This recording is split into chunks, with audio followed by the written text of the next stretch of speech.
ओम शिव दुर्गाय नमः। दोस्तों, आप सभी का स्वागत है मेरे शिव दुर्गा चैनल पर। दोस्तों, आज मैं आप सभी को कोई मोटिवेशन न देकर अपने एक राज की बात आप सभी से शेयर करना चाहूँगी। दोस्तों, ये मेरे साथ खुद हुआ है, इसलिए मैंने सोचा कि मैं आप सभी को भी इसके बारे में बता के आप लोगों को भी इसका जो है लाभ उठाने का मौका मिले। इसीलिए दोस्तों, मैं आप सभी से ये अपनी बात साझा कर रही हूँ। समझ में नहीं आ रहा था कि किस तरह से आप सभी को बताऊँ, इसलिए दोस्तों मैंने ऐसी ही वीडियो बना डाली है। यदि मेरी इस वीडियो को बनाने में कोई गलती हो जाए तो मुझे क्षमा कर देना।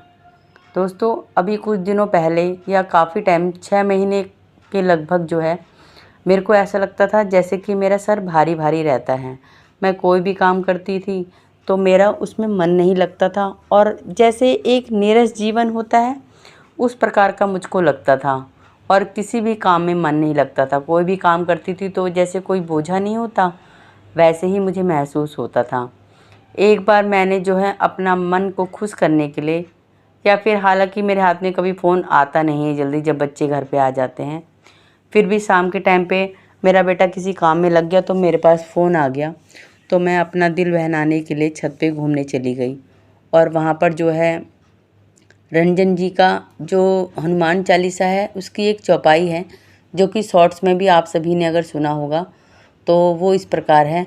संकट कटे मिटे सब पीरा, जो सुमरे हनुमत बलवीरा। ये पूरी चौपाई दोस्तों शॉर्ट्स में रंजन जी ने दे रखी है, जो कि हम सभी अपने शॉर्ट्स में इस्तेमाल कर लेते हैं। तो वो दोस्तों मैंने सुनी और मुझे बहुत अच्छी लगी। अब जब भी मैं कोई काम करती तो वो अक्सर वो मेरे मुँह से जो है ना अपने आप ही निकल जाती, और वो दोहा सिर्फ इतना ही मैं कई बार रटती चली गई। जब भी मैं कोई काम करती अपने आप ही वो दोहा मेरा जो है मुँह से निकल जाता। और दोस्तों ऐसे करते करते मुझे काफ़ी टाइम हो गया, लगभग समझ लीजिए आप 3 महीने हो गए। वो दोहा मैं कभी भी दोहरा लेती थी, अपने आप ही निकलता था, किसी ने मुझसे कहा नहीं था। वो दोहा अक्सर मेरे से मुँह से अपने आप ही निकल जाता था। और दोस्तों 3 महीने बाद मैंने महसूस किया कि मेरे सर से मुझको ऐसे लगा जैसे कोई बोझ उतर गया है। ऐसा लगा जैसे कि कोई मेरे सर पे कुछ चीज़ सवार थी और वो निकल के फुर्र हो गई।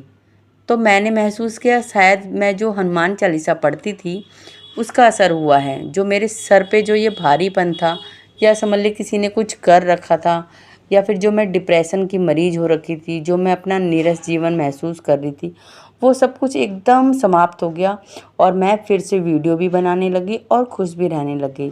अब हालांकि बहुत ज़्यादा तो नहीं कहूँगी मैं आपसे, मैं अब खुश रहती हूँ, पर फिर भी दोस्तों मैं इतना खुश रहने लग गई हूँ कि अपना कोई भी काम अच्छे तरीके से कर लेती हूँ और उस काम में मेरा मन भी लग जाता है।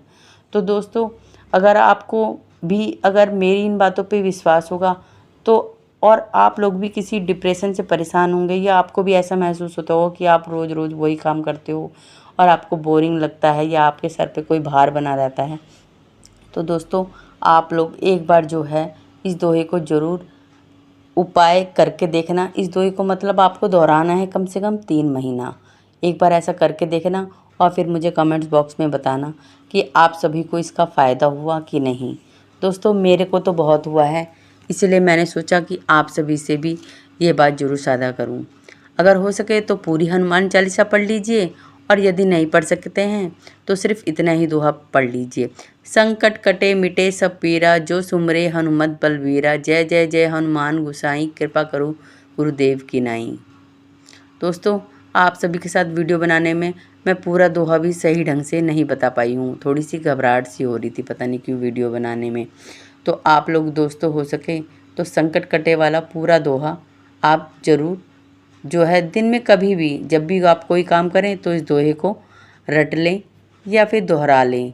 2-3 बार दोहराएंगे तो आपको अच्छी फीलिंग ज़रूर आएगी। एक बार ऐसा करके देखिएगा और फिर मुझे बताइएगा। मिलते हैं दोस्तों अगली वीडियो में।